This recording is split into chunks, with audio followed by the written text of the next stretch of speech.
Back to the big question live from the English Point Marina. Tonight we are with Governor Hassan Ali Joho, Mombasa County Governor. Of course, who's very much in the news lately for some rather good and bad news, depending on how you look at it. Keep talking to us on 22422 on Twitter using the hashtag The Big Question. I'll look at your tweets very quickly again. I have JK Maina, who's asking, don't forget to speak on bursaries that you have not disbursed since 2015. Talking about you, Governor. And then I have Bardash saying, Joho wewe ni Simba ndugu, your re-election is very easy. Machoka Dennis saying, does he have connection with sacked KPM, with sacked Kenya Ports MD, Gishiri Ndua? And we have somebody says, thumbs up Governor 001, you're always a people, for the people governor. Like we said, in the headlines for good and bad news. And of course, I'll start by playing a clip that captured a very different side of the governor lately in the presence of President Uhuru Kenyatta when he was here in Mombasa a few weeks back. Let's take a look. Sasa bwana Mheshimiwa Rais, you come to this great county, unakaa 16 days, the governor hasn't spoken to you. It's not right, waziri bwana, Mheshimiwa Rais, that's not fair. Hiyo kitu unafanya kaunti zingine zote unaonana na magavana hata hapa. I represent the people of Mombasa. Yale mengine baadaye. So nitakueleza ukiyapenda ukiyakataa baadaye. Right, you've all seen that. Governor Hassan Ali Joho, thank you so much for making time for the big question tonight. Thank you for having me. For you to make such remarks towards the president, you actually even, pointed a finger towards the president then. Some will say, like, it's like you're harboring a lot, against the president. Do you feel, first of all, that he undermined you in any way? And why did you have to say that? Let me first of all begin by saying that the president has been visiting Mombasa. And I want it known that the county government of Mombasa hasn't had a formal meeting with the president since election. And this particular one is as a result of him being around and attending to several public functions. That not only were we involved, but also we were not involved in the preparation, but even in terms of us being informed. So I had to react that way because I was getting questions from the public. How is it possible that the president would visit the ferry? And we know very well that there are deep issues that affect the people that uses that channel. And the governor was not seen there. How is it possible that the president would visit the market, which is basically a county function, and I was not seen there? And you knew he was coming, though? No.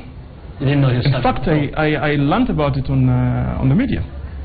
I saw his visit at the church on the 24th, on the 25th actually, is when I realized that the president was around. So it's really issues to do with protocol. I just wanted that I be informed as an elected leader, and we did not. But there is no bad faith. It is a matter that we felt is of great concern, because when the president visits other counties, what he does first is to have a meeting with the leadership. We saw when he went to Lamu, for example, he began by inviting the governor of Lamu and the elected leaders to discuss the issues, because I know very well that I understand the local issues deeper than he does. But he can also come to a county as a president or anywhere in this country and not necessarily need to talk to the governor. Why would he necessarily need to talk to you? Why would it be such a big deal? Hussein Mohammed, I did not wake up one morning and declare myself the governor of Mombasa. I was elected by the people of Mombasa. And to be more clear is that they elected me to be able to address the issues. And it's simply a matter of protocol. You come to the county where there's leadership, involve them, particularly in functions that to do with the counties. I mean, how does the president go to Kongoya Market and make declarations that we are supposed to execute as county government without talking to us? It just doesn't work. Did he respond to you? Well, he actually did. He said that I will ensure we have a meeting before I leave. But again, as I expected, he left. That he'd responded to you privately, that's what you're saying? Certainly, yes. So he called you and told you that? No, before we left the meeting, he actually acknowledged that, yes, we should have had a meeting with you, but anyway, we will get back to you. And as expected, that ended the way it did. And how would you describe? Because you said you've never had a meeting with him since your election as a governor. I mean, how would you describe your relationship with Uhuru Kenyatta as a president? It's not about Uhuru Kenyatta, by the way. It is about the two levels of government being able to create positive synergies, and particularly to do with functions that interdependent. And my point was that we saw the government in several areas having bilateral talks between the county governments and the national government. And I believe strongly, we are a gateway county. We serve more than 100 million population because of the corridor. And therefore, there are deeper issues to do with port operations, to do with the basic infrastructure, the infrastructure that's supposed to... But there are deeper issues that we needed to discuss with national government. Right. That hasn't happened. Right. So therefore, it's not about Uhuru Kenyatta as a person, but it's about institutions that must be respected. So that's why I'm going back to my question, because Uhuru Kenyatta is the head of the national government. And I'm asking you on a personal level, what kind of relationship do you have with the president? Well, I don't expect to have any other personal relationship besides the public service that we all are elected to offer. And therefore mine, I respect him as a president, but I also hope that he also accords us the little respect as governors, so that we can be able to positively engage and deliver the service to the Mwananchi. Right. So for me, it's nothing personal. I don't have anything personal against Uhuru as a person. It is only the institution that I advocate for to be respected. Past, we had rumors in the past, and I'm going to ask this now. Has there been any time Jubilee emissaries have been ever sent to you to the camp from called to join Jubilee over the last 3 years? Well, it's a political process. I mean, I all the time would talk and to try and lure the Jubilee followers to come and join CORD. And of course, every other time I would meet strong Jubilee leadership, would ask that come and join us. But as a matter of fact, I just took it as a conversation that is a by the way. So yes, there has several times that people have engaged us, but we are what we are, right? Okay. Recently, of course, you've also seen something else that is very much in the news. Some container freight station CFS associated with you and your family being closed by the KRA. First, what do you have to say to claims by the KRA that these are conduits for, illegal cargo? Well, first of all, this is a matter that is before the court, and I wouldn't want to dwell so much on it, but I would just give an explanation of what a CFS is and what the role of the CFS owners really would be. Okay, and before we do that, maybe you agree they're associated with you. Are they yours? Oh, certainly they are associated with my family. So are they members of your family own them? My brothers. Including myself. Including yourself? Yes. Okay. And that's why I'm saying it's a matter that is before court. But I would want to touch on the process of a CFS and what it does. CFS is simply a storage facility for the owners. And CFS only holds containers on behalf of the carrier and the importers. And therefore, the CFS operations or management have no role whatsoever on what comes in and what goes out. We don't verify. I mean, let me not speak for the CFSs, but I know the CFSs won't verify, won't release cargo. They only store, and they're informed by Kenya Revenue Authority what to release and at what point. So therefore, whatever is imported to CFS or stored at CFSs has nothing to do with CFS owners. Never. They don't. These are goods that belong to some people who import, that are nominated either through KPA or the shippers or the consignee himself to a specific CFS or a random CFS. So therefore you can't claim... saying there should be no responsibility of whatever cargo is there to the owner? They cannot be, because simply the function of the CFS here is to load and offload. Kenya Revenue Authority, Kenya Police Forces, CID, Kenya Bureau of Standards, every other agency that deals with that particular issue sits in a CFS to oversee the process. So therefore the gates of a CFS are manned by Kenya Revenue Authority, not even the owners of CFSs. So could it be that they are convicts of illegal cargo? Now that you're saying owners don't have any responsibility, would you know if they do not? So would you know if you cannot know? First of all, the scanners that are put in the port to see that goods are properly verified belong to Kenya Revenue Authority. If anything, they're managed by KP on behalf of Kenya Revenue, maybe. So therefore, how do any CFS come in to see or to be able to verify the cargoes that are in a specific container, for that matter? Right. So you're saying then, as an owner, you should not bear any responsibility here.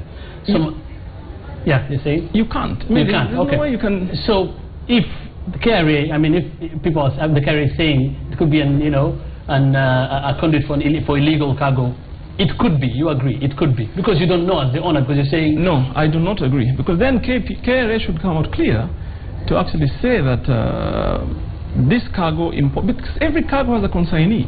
It has an exporter. But they have closed it. They have closed it now. Yes, that's why I said I don't want to. Yeah, my question is, you say you don't bear any responsibility. KRA has closed it. Why don't you just wait and see what will happen instead of challenging them? Because you say here you are not sure, as the owner, you should not bear any responsibility whether there could be any legal. Listen, it is about who holds what responsibility, Hussein. It is the Kenya Revenue Authority that is mandated to oversee what is imported, what is verified, what is released, and the kind of taxes collected. It is the mandate of Kenya Bureau of Standards to ensure that the cargo that is imported into this country meets the threshold in terms of the standards. Right. So therefore, there is no role whatsoever that a CFS owner or management would play in such scenario. Exactly. So therefore, the CFSs, their job is basically to ensure there is security in the premises, and there is facilitation on loading and offloading. So therefore, I want to be clear. I'm not speaking on behalf of Autoport or Focus. I'm just giving you a general definition of what the CFS does. Okay, I don't want to belabor this point, but these agencies you're saying are tasked with that. This is their job, to ensure that everything is clean. And they reside in all the CFSs. Yes. So it is their job, isn't it? Certainly. So are they doing their job when they say we are closing this because they're suspecting ABCD? It's not in my place to judge them, but I mean there's certain institutions that will be able to oversee that whatever it's mandated for them to do is actually done. Right. We'll move on now, and of course going with this issues of CFS, and you're talking about your family here and your brother and yourself and what you own. I mean, you're known to be a fairly wealthy person, and a lot of people talk about Hassan Ali Joho's wealth. And questions have been raised, and I'm sure you've talked about this before, about the sources of your wealth. What would you say are the sources of wealth, other than the salary you get as a governor? Well, like you have seen, I am, by the way, before I became a politician, I was a businessman. And I started doing business at a very early age, like a very young person. And I worked really hard together with my family. And I want you to know that every business that we own here as a family is family businesses, and therefore I happen to be a member of the family that owns these businesses that you're seeing, and others. So we do business here, we do business abroad. We initially had started our business in logistics and port-related business, and therefore I work hard, and my family also works very hard. What would you say? How much are you worth? Well, first of all, it's not about me. Like I said, this is family businesses, and I don't think it would be a fair thing for me to now tell the public that my brother so-and-so is together with myself is worth this much. But like I said, we're fairly successful and hardworking citizens of this country that abide by the rule of law within this country.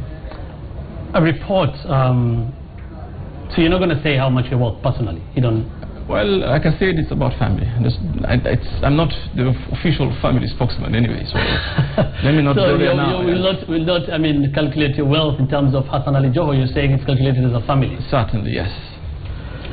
Right. A report by former U.S. Ambassador to Kenya, Ranabaga, once linked you to drugs trade, and you've talked about it before, saying you're cleared by the CID on this matter. It's been suggested that you're one of the drug barons in this region. This thing still lingers, and I'm sure you've heard it time and time and again. Why do you think this still lingers? Why? I don't think so. Let me first of all talk about the genesis of the whole this hullabaloo about me being a drug baron. It started when around 2009, after my election as a member of parliament in Kisauni.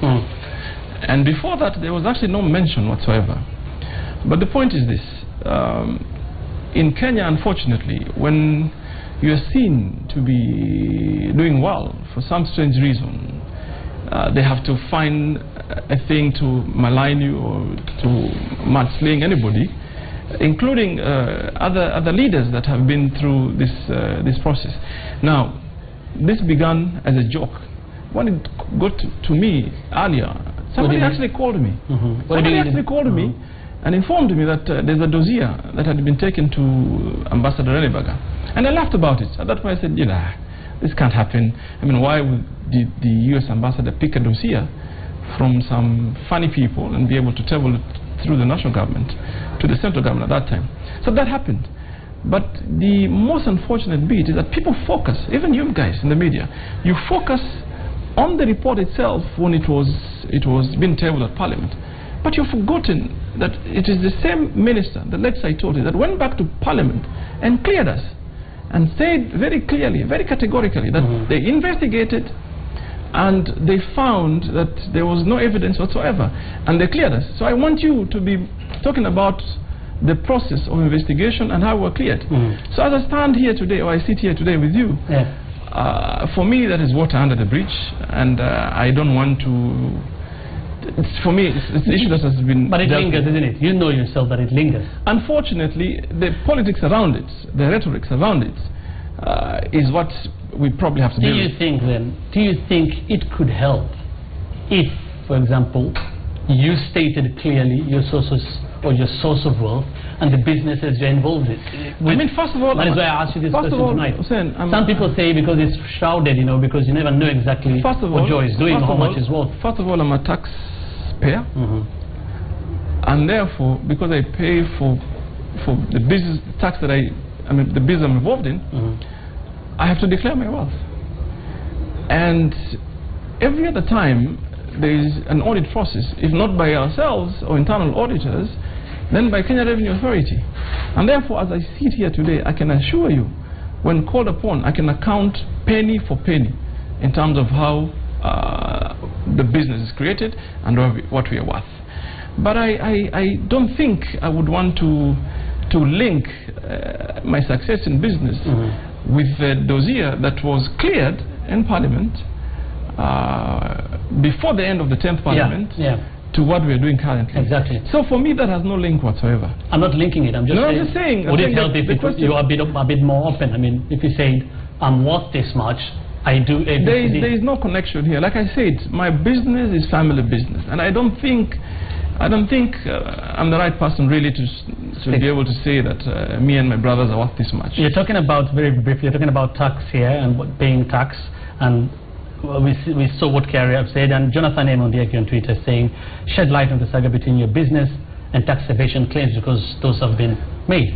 You see, every container or consignment that comes through the port has a consignee, has an importer. For example, Hussein, if you went and bought furniture in Dubai, you would certainly have to put your name on the bill of lading, that this cargo is destined for Mombasa and the owner is so and so. So I want Kenya Revenue Authority to come out clearly if there's any cargo imported or consignment that has been imported, contraband or not, clean or not clean, to Kenya, that tax has been vetted and is linked to us. There is nothing. There is nothing. Have you been able to reach the Commissioner General or the Director General? I don't need to. Why would I do that? Why would I do that? Why do you think all like I said, why would I do that? I mean, we are governed by the law in this country, and therefore all we are asking for is that we allow full force of law to apply. Why would I want to reach out to any individual? For what? I just believe that let us, like I said, this is a matter before court. I wouldn't want to, you know, go so much on it, into it. And we're talking about drugs here, and you've of course explained it very clearly. Again on Twitter, we have here Francis Otieno, who's saying one of the reasons about drug trade is that Hassan Ali Joho has never been vocal enough in fighting drugs menace in Mombasa County. And we know in the coast region generally, even in Mombasa, it's a big problem, especially with the youth as regards to, you know, their livelihood, employment and everything, and what drugs does to them. You think you should have played a bigger role? Certainly that is not true.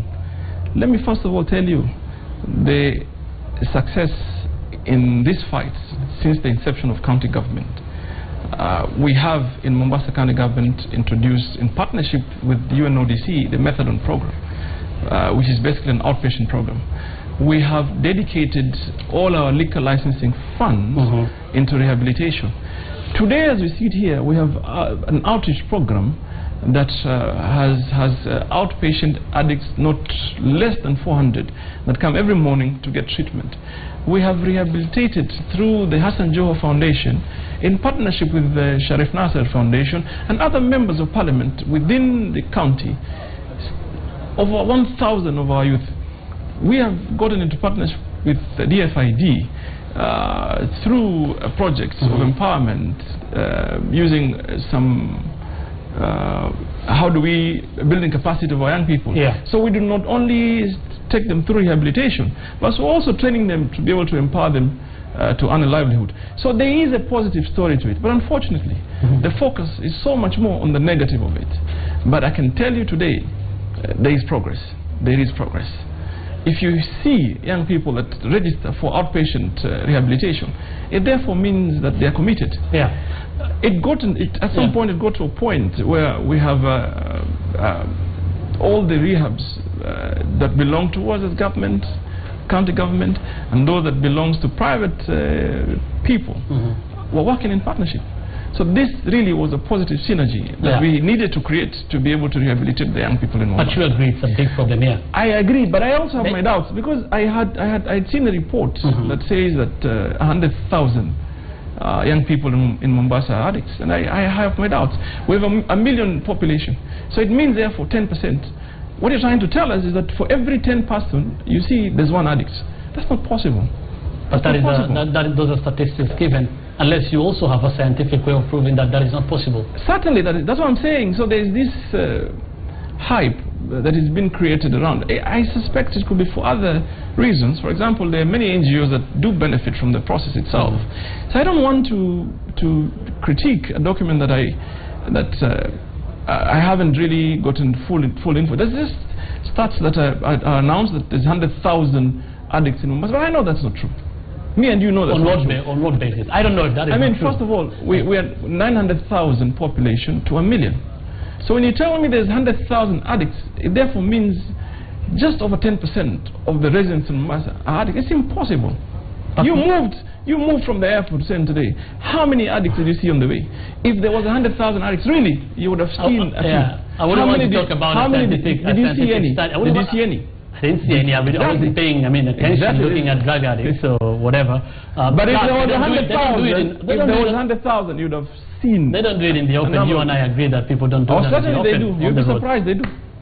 They do. So do you think the impact of what you've been doing in terms of fighting drugs in this country has been major? Well, I think that's we have registered progress, but like I've always said, this requires a collective responsibility between us, the community, the police, and literally everybody, for us to achieve obtainable progress for that matter. Right. I want to move very briefly because of time. First, about again coming to your stewardship of Mombasa County. Of course, very soon you'll have been in 4 years in office since you were elected. 3 years. 3 years. Tell me three key achievements, very briefly, that you've achieved as a governor of Mombasa, and specifically speak to the problem of land and what specifically you have done as a governor. Well, first of all, you need to look at the Constitution. To be precise, the Schedule 4 of the Constitution and the role of the county government, and together with national government and the National Land Commission.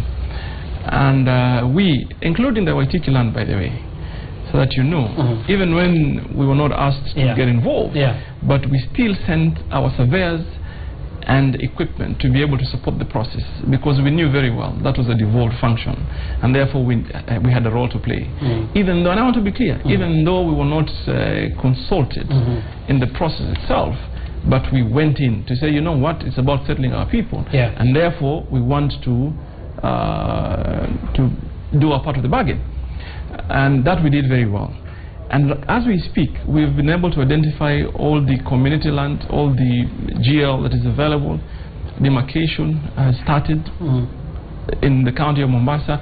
We are hoping that we'll be able to partner with National Land Commission to be able to eventually issue title deeds in Mombasa. But there's also deep historical issues. Like, for example, we were saying the west of Mombasa, even during the beginning of the construction of SGR, we were seen to be opposing. But when we went there, it was clear that there's some ancestral interest that must be looked at or taken care of. We have a situation where you find a grave, for that matter, that is 50 years old.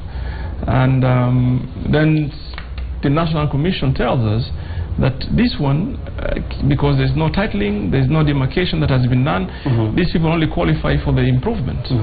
The value in it is an improvement. But if you look at ancestral interests of the people, clearly you'll find out that the true owners of the land are the people that are on the ground currently, and they have been there for the families have been there for decades. And therefore this is a deep issue that requires, like I said, synergies between us, the national government, and more importantly, the National Land Commission. Right. Very briefly again on education, we had somebody here talking about bursaries, saying, don't forget to speak about bursaries. This is J.K. Maina, that you have not disbursed since 2015. First, do you agree with that? And education generally in the country? No, I don't. By the way, I don't know where Maina is really. I wish he had given us more detail, but I can tell you, 2014, 2015 we disbursed. 2015, this year, this financial year, we have 200 million set aside for scholarships and bursary. So that's not true.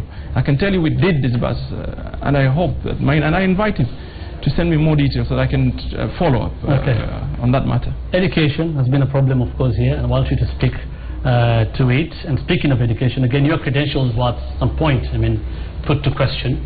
We had a case dismissed in court. And it will be dismissed any time, because it's a fabrication. How do you forge a certificate when the institution itself came out very clearly and made a pronouncement on that particular certificate? And therefore, for me, it's just that other process I said on maligning successful politicians or leaders, for that matter. And for me, again, this is a matter that has been put to rest, because the Senate of the institution made its announcement. This is the Kampala International The Vice Chancellor of the institution came to this country and made a press conference and stated the actual position on that certificate. And therefore, for me, it was a political move, like I said earlier, and they will not succeed. Let me assure you, Hussein, they will not succeed. They can do whatever they want to do, but what rightfully belongs to you, no one can take it away. Right, and I'll ask here another tweet regarding that. Tulo Kamau saying, is there a reason why you decided to do your undergrad? What was the reason why you decided to do your undergrad in Kampala, not Kenya? And could you name? Let me say this. First of all, there are so many learning institutions, higher learning institutions here. You tell me, why would someone register to do an ODL program with a London university? Why? Why won't I choose to be doing a distant learning program here in Uganda? Why do you want to question what was done here within East Africa, and you're okay with what has been done in other parts of the world? Right. It is not right. If I chose to do it in Uganda, come on, man. Why not? Okay, and the question still goes, you cut me short before I finish. What would you say was your favorite unit and your favorite lecturer? You see, Hussein, you're getting into the detail of, you're playing into the tune of the politicians. You tell me today to name for you my VC, my the Dean of School of Business. Right. You tell me to even name for you the registrar of the school. I would do it. But why would you question any other politician along that line? It's a question I'm just reading. No, but I'm saying, would you allow you to be questioned along that line? Well, you are the governor of Mombasa County. Let me say this. I have the right credentials. Like I said, the institution came out very clearly, and VC was very categorical. Right. But the Senate of the institution made its pronouncement on the same.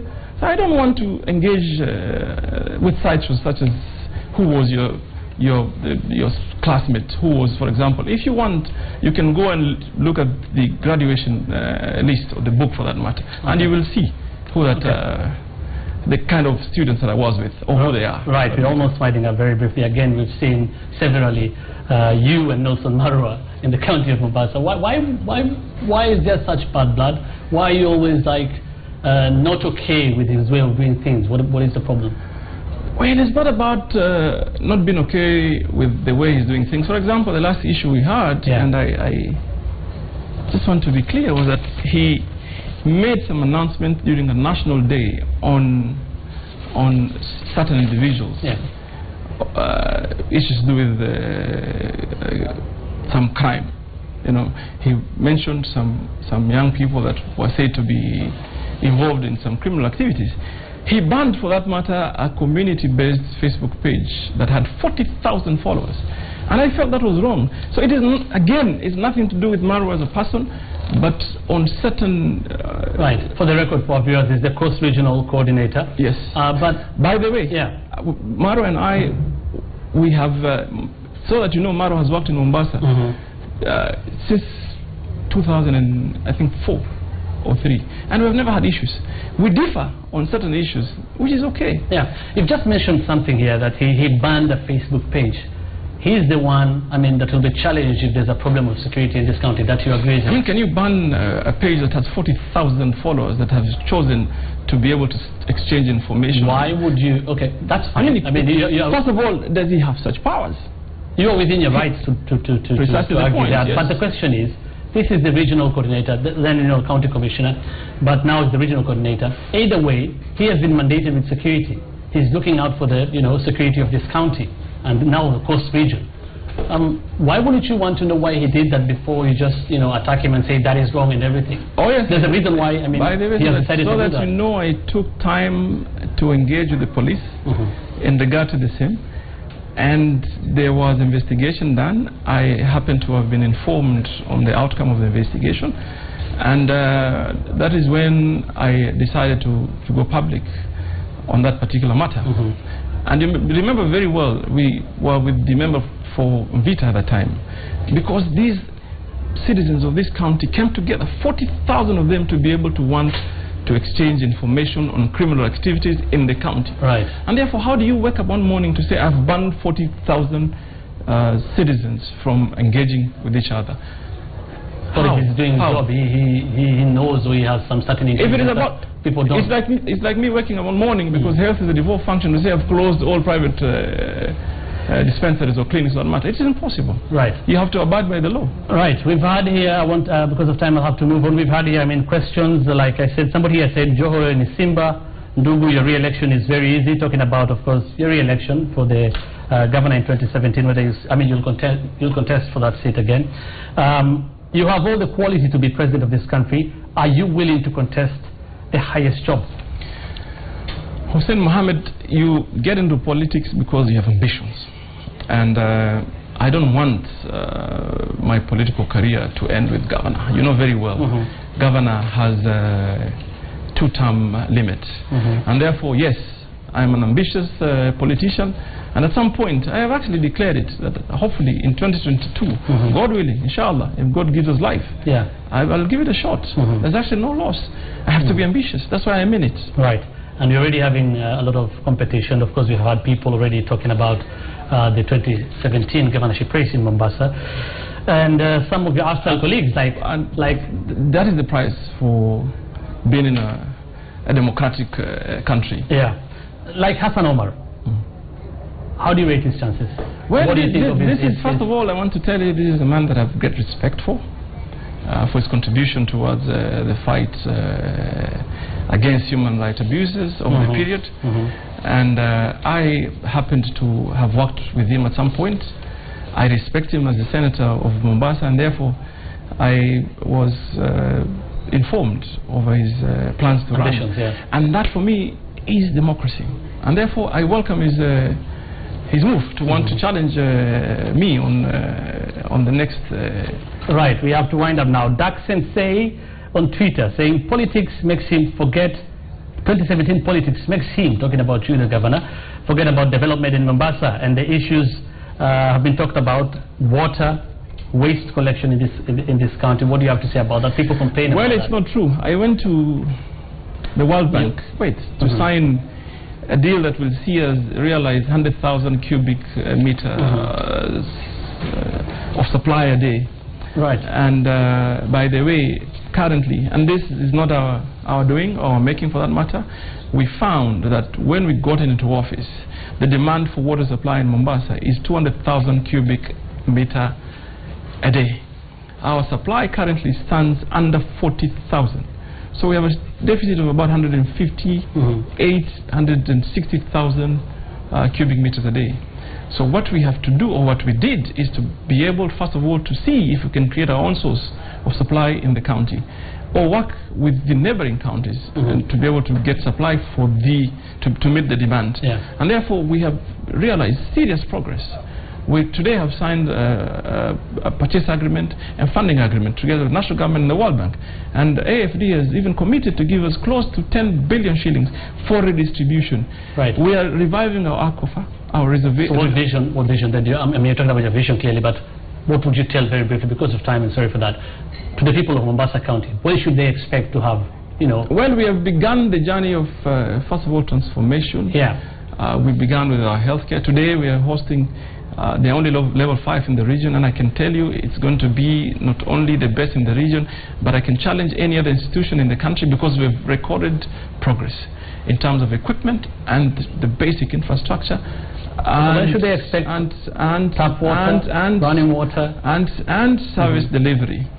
Running water, to build a dam, like for example the Mwache Dam, that we are working in partnership with World Bank, requires 5 years to build. But that said and done, we've also put in place stopgap measures where we are going to put smaller units of desalination in every sub-county that has access to seawater. So that is a project that is ongoing, and I'm hoping that before the end of the year, we should be able to improve on the capacity itself. Right. In the supply. A lot of questions, obviously, on _2422 on Twitter using the hashtag, the big question. 2 final questions, very briefly. This has been appearing severally on Twitter. I should just ask it because it's been appearing there severally.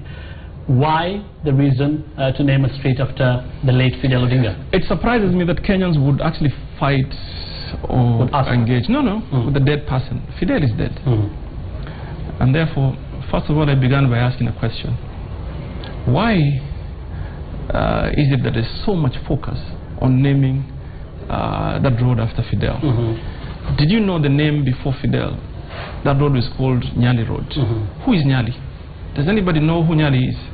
We have names that are on our streets in Mombasa that have no meaning whatsoever.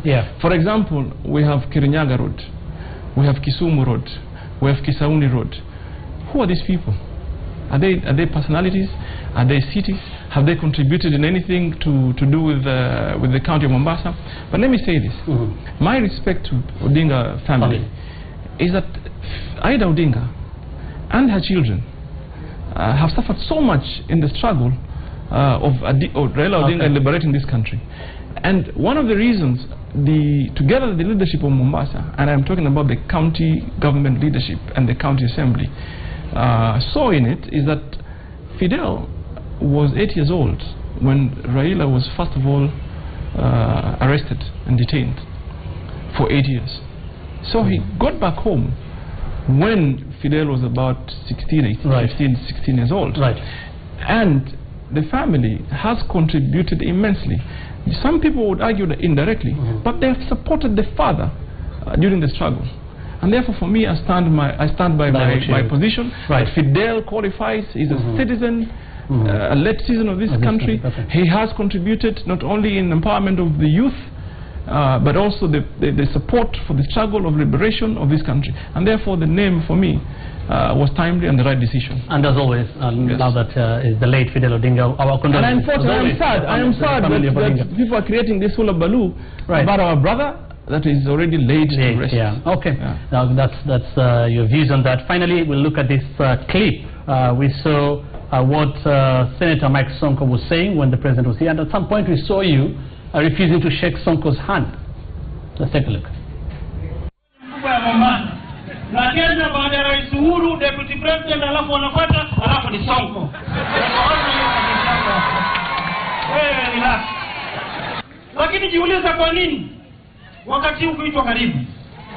Nyinyi mko na tabia mbaya ya kublackmail president na serikali. Na Mburukenge yule yote pundamilia atatusi rais, niko na yeye.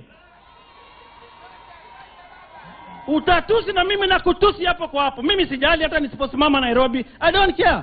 Nimechaguliwa kuwafanyia wananchi kazi. Uchungu wangu, serikali heshimiwe, rais heshimiwe, deputy president heshimiwe, Kenya iende mbele.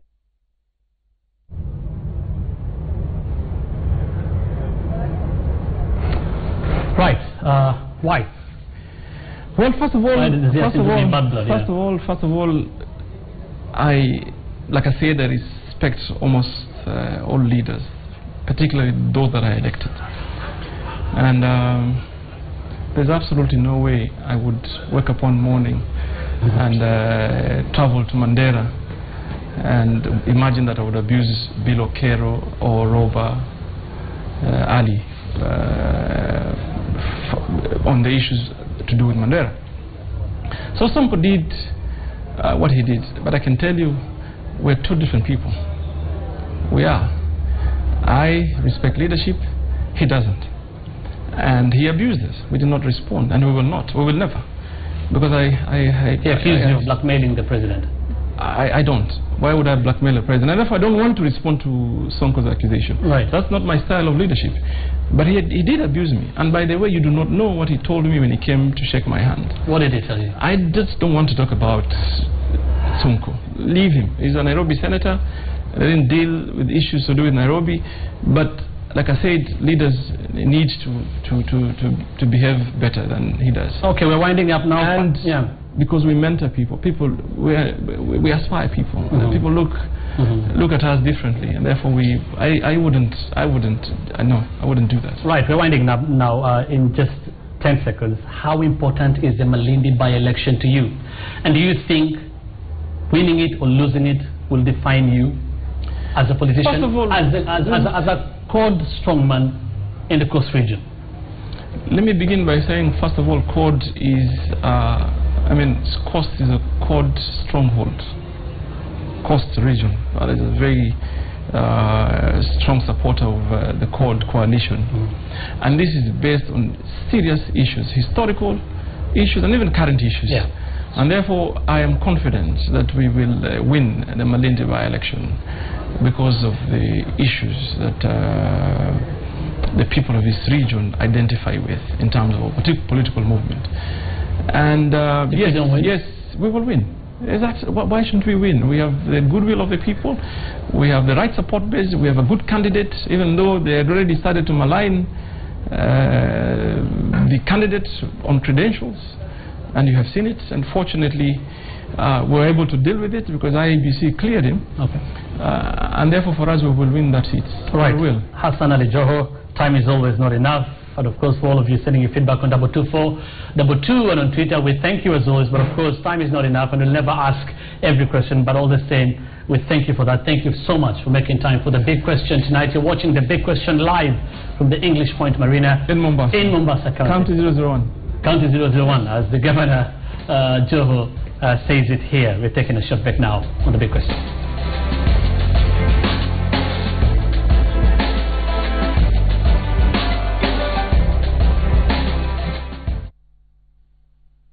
You can now watch Citizen TV and more than 80 other television channels through the ABN set-top box.